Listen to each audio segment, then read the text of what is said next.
Welcome back to Practice the Podcast, where we fuse research and culture to help you develop the mindsets, the habits, the skills that you need in order to live out your purpose with confidence.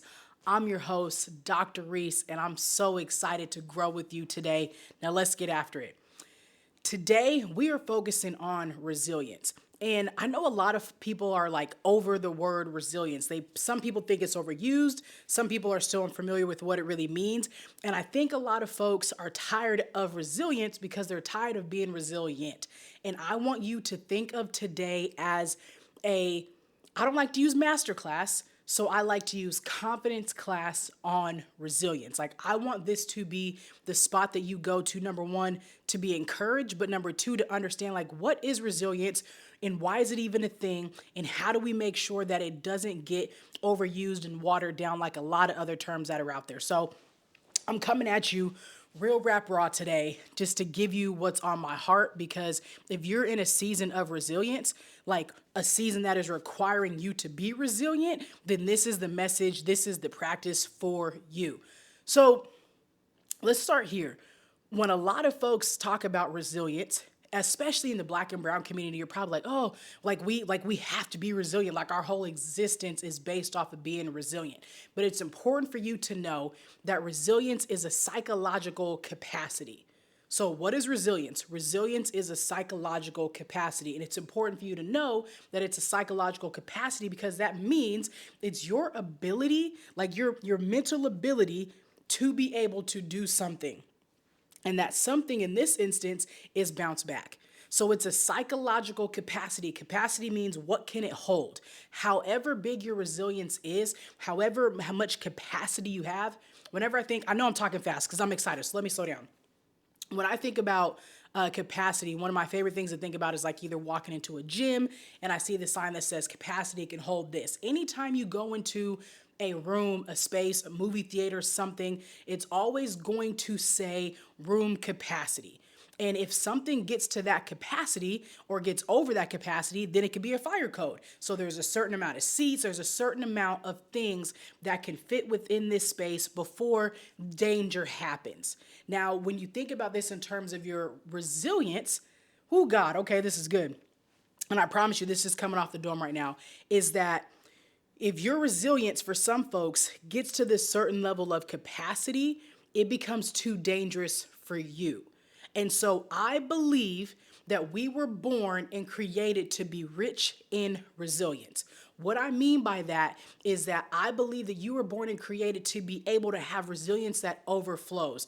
Now, that doesn't mean that I want you to always be going through and having a rough life that forces you to be able to do that. But I believe if you're going to live out your purpose, you're going to have to be resilient. Like, there's no way you get to your potential. There's no way you live out your purpose with confidence. There's no way you access your gifts if you are not resilient, if you don't have the ability to be resilient. So again, let's go backwards. Resilience is a psychological capacity. So when we think about capacities, think about rooms, think about buckets, think about big containers, anything that says this is how much of this thing can fit in here. This is how much of anything can fit in here before it reaches the danger point. What we want for you in your resilience is for its capacity to be limitless. What that means is we want your resilience to be so tough, so built, so expansive, so wide that you can go through anything and you will not give up. You can go through anything and you will not tap out. Even in thinking about this, there's a couple people that come to mind right now. And I'm going to get emotional because I love it, because this topic matters to me. I think about my good sis, Shantae.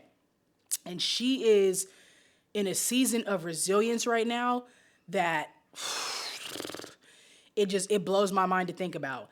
And I hope that she's okay with me sharing her story in this way. But she is an amazing, beautiful mother, widowed mother of 4. And her story, and I will let her share that much more of her story in different ways, and I would encourage you guys to follow her so that way you can watch resilience in real life. Before I even jump into that, I need you to find people in your life that you know are resilient, and just by watching them be resilient tells you that you can too. Now, here's the other thing I'm going to give you in that. When you see other people be resilient, what happens for you is it encourages you and influences you to develop something called self-efficacy. Self-efficacy is my belief in my ability to endure difficult things and not give up. So basically in science and research, we've come up with so many different, I didn't come up with these terms, like I just learned them, but there's so many different terms that ultimately kind of mean the same thing that help you make sense of your human existence. So self-efficacy is again how efficient, how great, how strong, how much resistance, how tough, how much can this thing stand? How good is that? That's what efficacy is, right? So your self-efficacy is your ability to endure difficult things in your belief in your ability to not give up, to endure through difficult things. One of the tenets when it comes to self-efficacy is vicarious experience, which basically means if I see somebody else doing something and I see them enduring difficult things, that can tell me I have the ability to also endure difficult things. So you need to get people around you who have endured difficult things so that way you can implant the belief and influence it in yourself that if they can, I can too. That's number one. Now let me go backwards. Shantae Nance Johnson is an amazing example of what it means to be resilient, because not just in where she's at in this season of her life, but what she has gone through in her entire life. But right now in this season, well, like I said, being a widowed mother of 4 at under 40, that's like that right there, losing her husband suddenly and having and being pregnant and stepping up isn't even the right term, because there's certain terms you're just like certain things just don't even describe.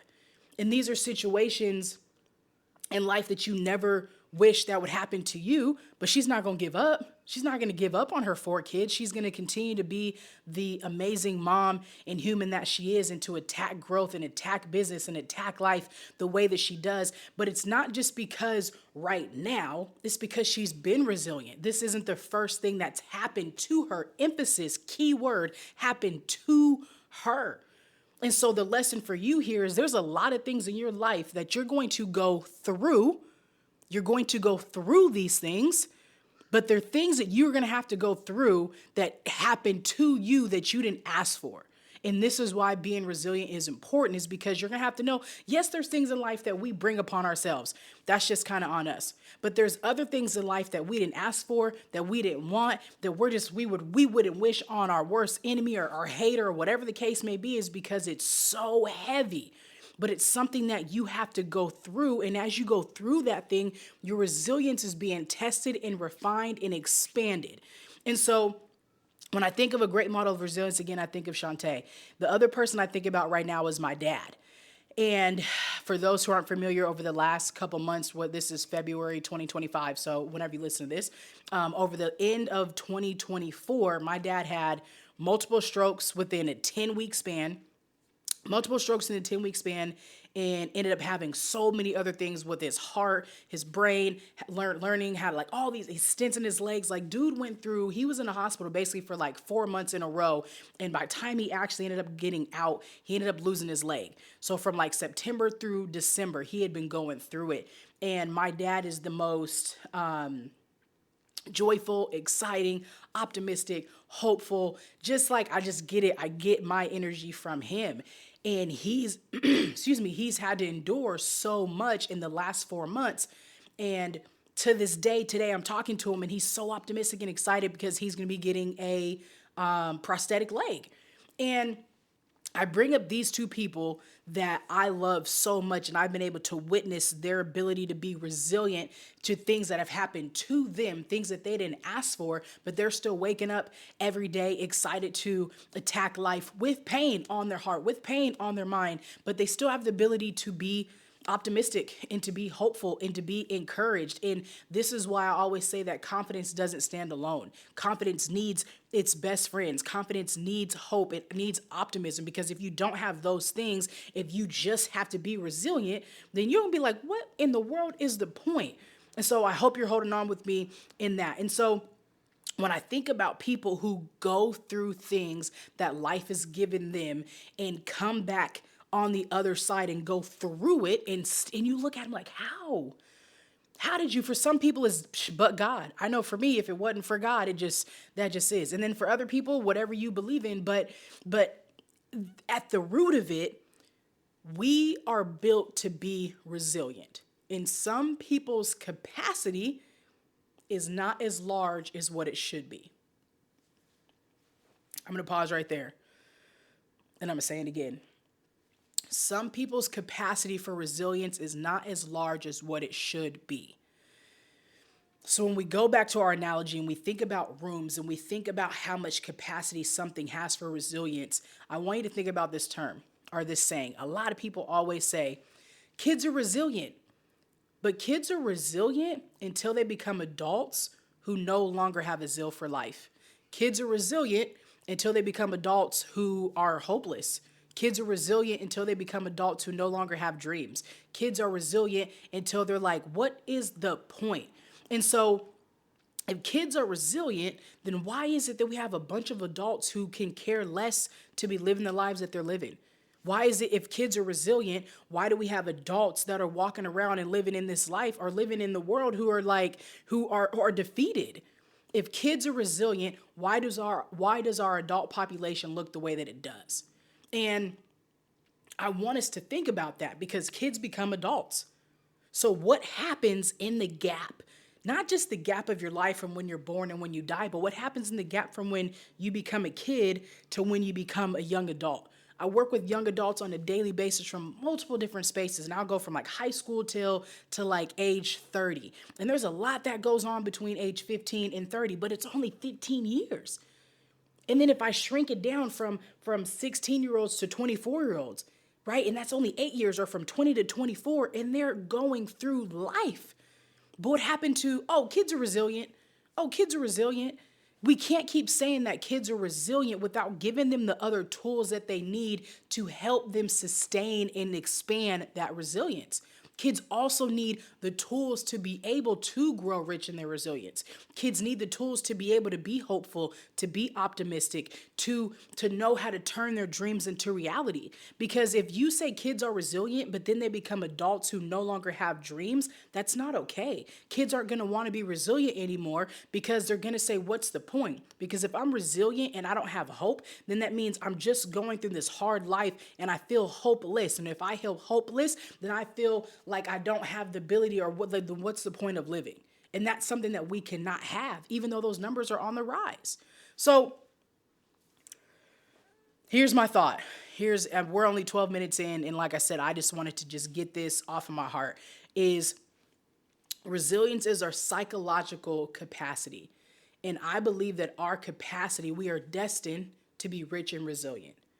But if you do not expand your resilience, if you do not pour into your resilience, if you do not leverage your resilience, if you do not do what is necessary in order to become rich in it by investing in it, then you will not. And so I believe people like Shantae and people like my dad and even myself and multiple other people that I can think of in this world are rich and resilient because we've leveraged it and we've poured into it and we've invested in it. And so we believe that we can go through anything. And even just the stories I've mentioned when it comes to Shantae and my dad, that is just so much surface. I could spend 2 seasons long talking about the things that those two human beings have endured to still be who they are and where they are now. And I hope that for you, you could say, me too. Yes, you too. I'm sure the person listening to this is like, I've been through some things. I believe you have. And here's the thought process. You've been through some things. So now what are you going to do with those things that you've been through? How are you going to leverage them in order to continue and or start living out your purpose with confidence? What are you doing to pull somebody else up? What are you doing to encourage somebody else with that thing? What are you doing to continue to live out your purpose and expand your gifts and to reach your potential, right? What are you doing to stay hopeful? Are you like, man, I've been through some things, but you're a pessimist? Are you like, man, I've been through some things, but you're a victim? Are you like, man, I've been through so many, but you're still angry? So being resilient isn't just about having the ability to go through things, but it's going through them and holding on tight to your dreams, to your ability to say, to the possibilities of life. That's where the optimism comes in, to being hopeful for what can still be. Because the same way that kids are resilient, kids are also, there's a lack of taint that they have. And I think somebody probably thought, well, kids haven't had to go through, you're right. But a lot of kids have had to go through a whole lot of things. A lot of kids have seen a whole lot of things. A lot of kids, and I tell this to students all the time, have probably gone through way more than a lot of their teachers could ever imagine. And so for a lot of kids, their resiliency starts to turn or flatten, our capacity starts to hit a head probably sooner than what they really want or that it should, which is why I'm committed to doing the work that I do, so that way they can know that you are rich and resilient. So let me pause really quick and peek at my notes because I'm sure I went far left. Not really. Okay. So here's the thing. I believe that there are seasons of resilience. Now, resilience again is our capacity, but it's one side of it. I believe balance is necessary, and I don't mean 50-50, because for some people, they've had to endure a whole lot of things, way more things, and I don't want to make this into a measuring game either. Like, well, I went through this. Well, then I went through this. That's not what this is about. That's not what resiliency is about. But it's some folks' seasons of resilience last longer than others. Some folks, like in losing my mom, that season of resilience obviously was heavy at the beginning. My dad is still heavy in the thickness. Shantae has only lost her husband and has been a single mom for about over a year now. So for some folks, and those like loss is huge. For some people, they're having to navigate maybe losing a job and then finding another one. Or for some folks, for some student athletes, it's losing playing your sport and then trying to find your new identity. And for some people, maybe you're navigating the incarceration. Maybe you're navigating moving. Like, everybody's story and journey is completely different. So what you have to be resilient for is different. But the season and the timing and all of that, don't compare it to anybody else's. Don't look at, well, this person did that and we're going through the same thing and they bounce back quicker. You can't compare your season to somebody else's, because one, you're not them, and that's toxic comparison. And so when you look at your ability to navigate whatever it may be, obviously I don't have you in front of me, but I want you to look at your scenario. I want you to look at your situation and say, what is it that I'm having to navigate right now? Or you could say, like, I don't think I'm in a season of resilience right now. I feel like I'm in a season of I don't even know at the moment what I would call the opposite of that. A season of more freedom or more joy or more optimism and more being able to play. And for me, I would say the last 10 years, I've been in a heavy season of just fighting for my life and existence. And right now, I feel better. Right now, I feel like I have a little bit more space to play, a little bit more space to breathe, a little bit more space to enjoy life. But the last 10 to 8 years, I've had so much death, so much loss, so many different transitions, so many different things that have happened that I felt like I was drowning in my seasons. They just kind of kept piling on top of each other. And for some people, they may feel like that. And I say and season intentionally because I want you to think about, I may be in a season of resilience, but that season isn't going to last forever. But the resilience that you use and leverage during that time frame is going to equip you for the seasons that you're not in it. And so when I say in it, I want us to think about that. When you are in the midst of having to be resilient, it does not feel good. When you are in the season, you're in it. Like, you're grasping for your life. You're grieving. You're frustrated. You're angry. You're sad. You're mad. Nothing makes sense. You are in pain. You have to leverage the resilience that you have. When you're in it, it does not feel good. And I want you to know that that's okay. I want you to know that you have every right to experience all the emotions that you do. And in that, I hope that you have community that is able to surround you and show you love and give you hugs and give you all the things that you feel like you don't have the ability to give yourself and give you reminders. I hope that when you are in your season of resilience, that you have people that come around you and they become the hope for you. That when you're in your season of resilience, you have people that come around you and are optimistic for you, because it's easy for me to be optimistic for you when you are in the midst of it. It's easy for me to remind you because I'm not the one that's in it. But if you have people in your community who know what you're going through, and they can hold your hope, and they can hold your optimism, and they can hold some of your joy, and they can hold some of your dreams, and they can hold you together, and they can physically hold you, that is priceless. And to give you another term, that is called social capital. That's your familia. That's a piece of cultural capital that you have.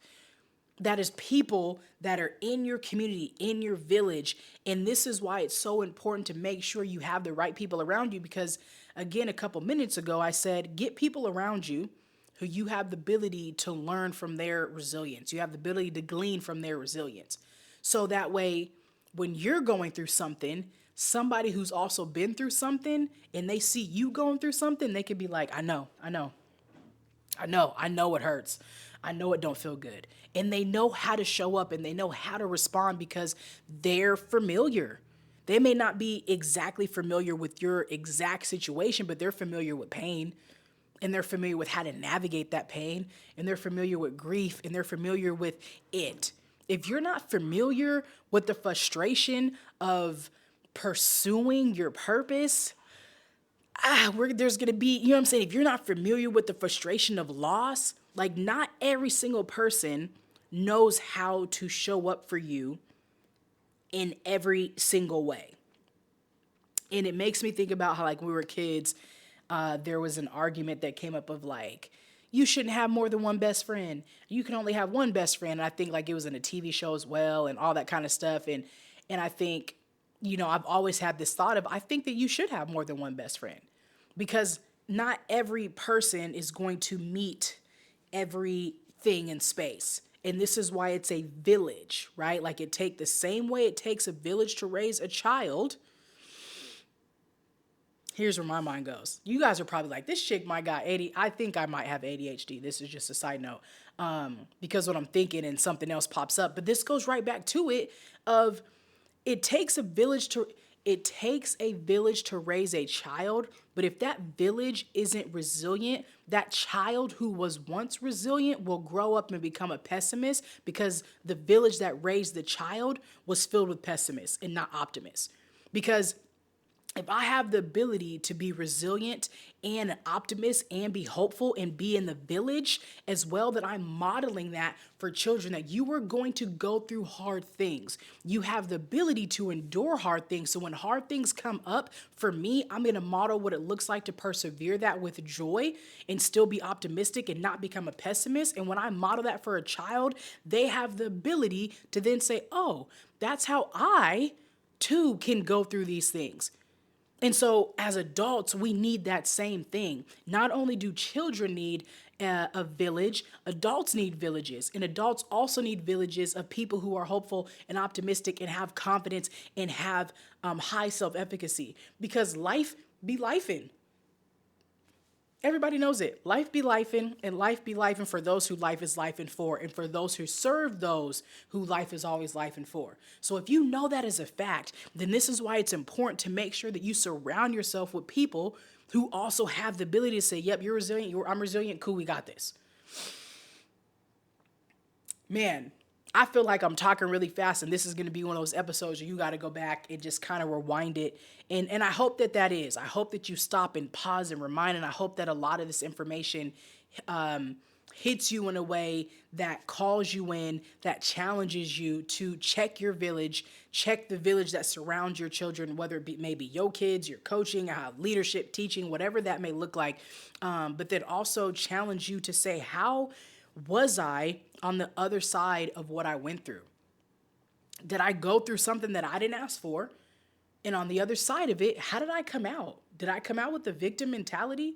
Did I come out being a pessimist? Did I come out saying, woe is me? Did I come out being like, really super negative and tainted and all those different things? And I think it's not that I want you to go through something and then come out chipper and pumped and all of that, because that's toxic positivity. And we're not talking about toxic positivity. I'm talking about, do you have the ability to hold on to your hope? A part of resilience is being able to endure whatever life throws at you and you hold on to your hope. And when you feel like you can't hold on to your hope with a really tight grip and you feel like you want to let go, that's where your village comes in and says, no, no, no, no, no, no, no, no, no, no, no. We're not going to do that. We're going to hold on to our hope. And if you don't feel like you can hold on to your hope, I'm going to help you hold on to it, because your hand might feel open. You might be like, I want to tap out. I want to give up. I don't want to do this. And your village surrounds it. Your village, if you can't see, because you're listening to the audio, I'm holding my hand open flat because you might be in so much pain. You might be hurting. And because I know what it feels like to hurt, because I know what it feels like to want to give up, you might be hurting and your palm is open and you say, I just F it. I don't want to do it no more. Whatever the it is, you may not want to do it anymore. You fill in the blank on what it is. You are holding your life with your palm open. You are holding your thought process. You are holding your dreams. You are holding your gift. You are holding your profession, your career, your relationship, your friendships. You are holding whatever it is open in your palm. You say, I can't. I don't, because you're so hurt that you don't even have the strength to squeeze and hold it. And my hope and prayer for you is that you have a community that comes around you and places their hand around yours to not allow that to slip. Our community, the people that we have around us, is the most important. The most important. Because no amount of money will help keep you hopeful. And no amount of physical things will keep you hopeful as you're going through resilient times. And you have to be tough and soft and sad. Money and things don't help. They don't bring you comfort. People bring you comfort. And so, man, yeah, man, that is it. It's people. I need you to be resilient because other people need you to be resilient. Your kids need you to be resilient. Your students need you to be resilient. Your players need you to be resilient. The people you serve need you to be resilient. They need you to be resilient because when they're going through something, they're going to need you to be able to endure whatever it is with them and to model what it looks like to be resilient. And so if you're in a season of resilience, I'm here for you. Whatever you feel like you may need that to look like, I'm praying for you that you have a community. I'm hopeful for you. If you're on the other side of it, know that not if, but when. Why? Because life happens. And so let me break this down after we're about 30 minutes in. And I probably should have done this definitely at the top, is explain what I mean a little bit more when it comes to this why resilience is a psychological capacity and what that looks like. So the first one is resilience is a form of capital. And what I mean by resilience being a form of capital is capital is an asset, and it's an asset that dwells within inside of us. So even if you think about finances being an asset, assets it's like finances. Sorry, I lost my train of thought. Sorry. Think about finances and money and cash being capital, which is an asset. Think about that in this, that you can have in a bank.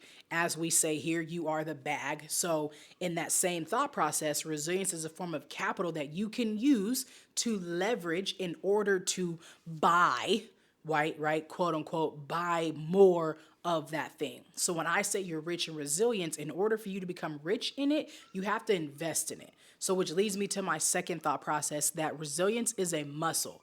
So number one, it is a form of capital. Number two, it is a muscle.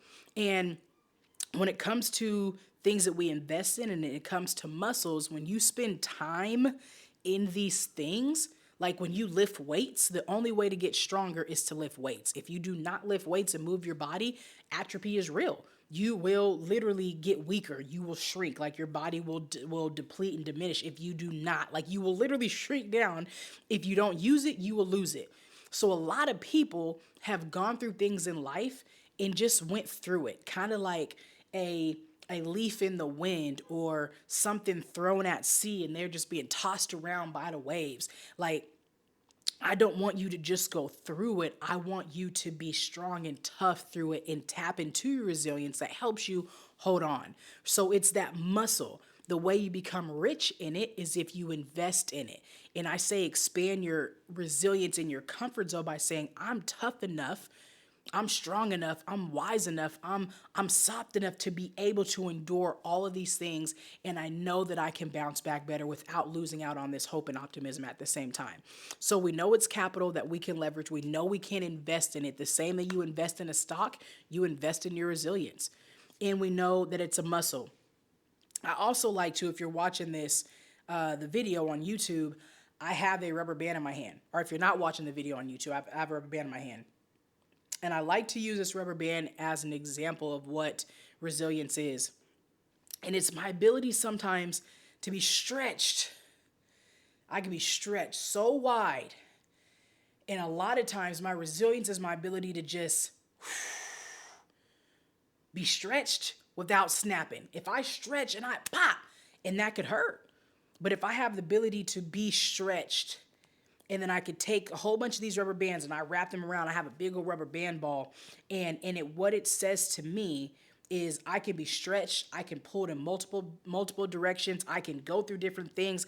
I can bend and not break. I am malleable. I am flexible. I am adaptable. I have agency. I am strong enough to be moved without losing out on who I am.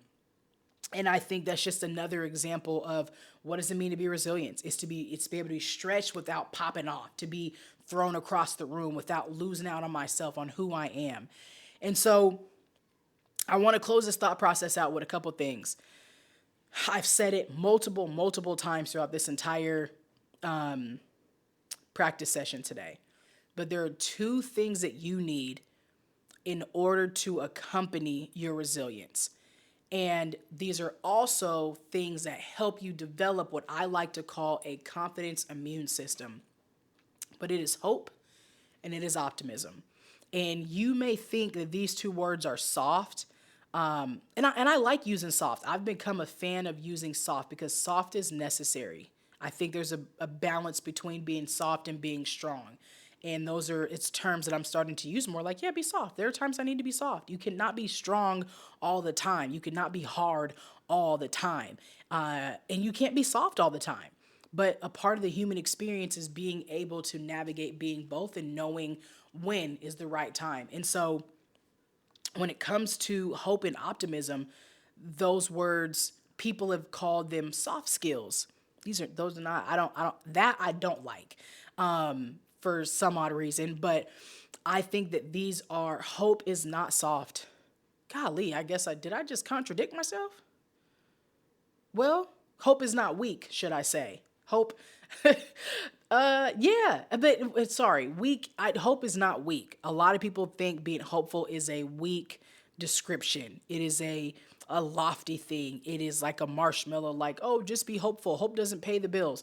No, hope can pay the bills. It 100% can, because when you have hope and you have dreams and you have resilience, then that enables you to be able to get after it, because hope is also connected to motivation, and all those things are connected to energy to be able to get after it. So no, you can't go cash in your hope, but you can use that hope in order to give you the energy you need to execute, especially when you have a grieving heart. And so you need hope. You have to have hope. The second thing you have to have is optimism. And the reason why optimism matters is not just because the opposite of it is being a pessimist, but when you're optimistic, it enables you to see the world through a different lens. It enables you to, again, not in a toxic positivity way, but it enables you to be able to see what you've been through, to see, okay, I've had a minor setback, but I've got a major comeback coming up. It enables you to not be jaded. It enables you to not be a victim. It enables you to not have a woe is me mentality. Optimism helps your mentality stay high. Optimism helps you be confident. Optimism helps you literally increase your psychological well-being. All this goes back to our well-being and our brain and our internal health, our holistic health. And when you are resilient and you can hold on to your hope and you can hold on to your optimism, or you can have a community that helps hold on to those things with you while you are in the beginning stages of that until you're able to kind of collect it back for yourself. When you have those two things, that helps create, again, your confident immune system. And that means it's the system that fights off all the negativity, and it fights off all the things that make you want to quit and not give up on you. And that's the last thing that I want to say is we'll continue to have this conversation around resilience. Why? Because resilience is a form of confidence, right? In self-efficacy and all those different things, and help you grow in that way. But I just want you to not give up on you. That's it. I know you're hurting. I know you're in pain. I know I don't want you to measure your hurt and pain versus anybody else's. And on well, they've got you. I don't want you to develop that either, because your hurt and your pain matters. And I hate when people say, "Well, there's other people, but you matter." Like your hurt and pain matters as well. And I think it's important to know that. And not all seasons of resilience will look the same, but it's your ability to not tap out on you. It's your ability to not give up on your hopes and your dreams for your life. It's your ability to get up when you can, and to know when you need to rest, to know when you need that soft day, to know when you need to just like, okay, I need a break. And it takes strength to be weak sometimes. It takes strength to be soft and to need a rest and to need a break, and recognize like I'm in a season of resilience and all of my energy is going towards me having to be resilient right now, and I don't have much strength for anything else. And I think it's important, and that is self-awareness that allows you to know that. So that is my thought. If you are in a season of resilience, just don't give up on you. Surround yourself with folks who will remind you of your why, and keep at it. Keep growing, keep moving, just keep putting your effort and energy where you feel like it needs to go, and allow yourself to be poured into by other folks. You don't have to have it all together. You don't have to know it all. You don't have to have all the answers, especially when you are in the midst of resilience. And I think one thing that I'm taking away from this, from even speaking, is again the importance of having the right people around you at all times, and knowing you are not supposed to endure difficulties alone. Like, yes, we were built and created and have genes and brain waves and all those things in us that make resilience, our psychological capacity, a thing for us to be able to endure it, but we were also created for a community. And so if you don't feel like you have a community, figure out how you get tapped into community, figure out how you can surround yourself with folks who, not in a trauma bonding way, absolutely not, but folks who understand what you're going through, or folks who have gone through some things, folks that you can just tap into because they know what it means to be strong, but they also know what it means to be weak, and they also know what it means to have folks show up for them and how to show up for other people. And I think that that's really, really important. So that is it. That is my thought. Let me just check to make sure I've got everything out of here on my notes. I think that I did. I don't typically do practice podcasts like this, but I want to start doing it a little bit more free flowing, so that way you guys can catch that much more of me in a natural state, and also just hear what's on my heart, hear what I feel like God has put on my heart for y'all to hear, me to be able to encourage you, me to be able to coach you up, and me to be able to just show up on the camera in a way of being consistent and giving you what I think that you need in order to help you live out your purpose with confidence. And again, I know there's a lot of folks who are just going through it because life be lifing, but the thing is, life will always be lifing. And for those who have the ability to say, I am rich and resilient because I invest in my resilience, which means it has ability to grow, I'm allowing it to grow because I'm leaning into it and I'm allowing others to lean into it with me, and I can pull from it to help other people grow at the same time, we will be better as a community and as a team. So I thank you for tuning in today, and talk to me in the comments and let me know, was this helpful, was this beneficial? If you felt like it was, please, obviously all the things that somebody has to do, like, share, subscribe, that kind of stuff, so that way we can continue to get this message out there and folks can do what they need to do to live out their purpose with confidence. I appreciate you. I love you. Until next practice, I'm your professor, I'm your coach, I'm your host, I'm all the things. Dr. Rees. Until next time, remember, you are the bag. Peace.